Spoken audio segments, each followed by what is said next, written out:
So I think democracy, which the founders couldn't stand, they said we don't want a democracy because it becomes very authoritarian. All you have to do is convert 51%.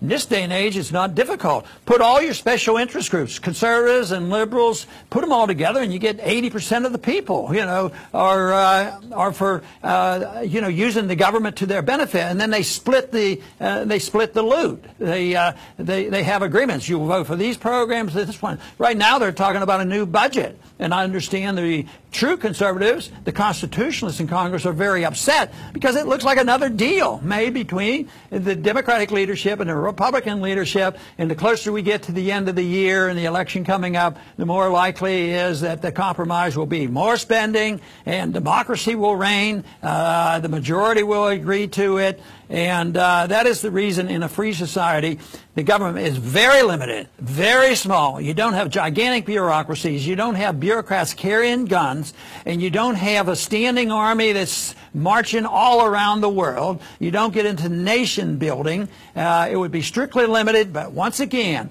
in order to have that, the people have to ask, what should the role of government be? The founders asked that question. They did their very best. They gave us our Constitution.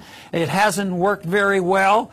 You could help rebuild on that, but I think that we're going to go through a lot more difficulties before the people wake up and decide that we need different rules. But I think we will. I think there's a fertile ground out there, and more people are looking at it. I think that eventually the people are saying, we're sick and tired of all these wars. Let's bring these troops home. We can't afford it. And I think they're going to see when the financial crisis comes that this whole effort of the welfare redistribution is nothing more than a tool of the bankers and the Federal Reserves and secret society that controls our government, the state, the silent state. So that is a brief outline, but I think the most important thing is to understand what liberty is. That means you have a right to your life, you have a right to your liberty, and you ought to have a right to keep the fruits of your labor.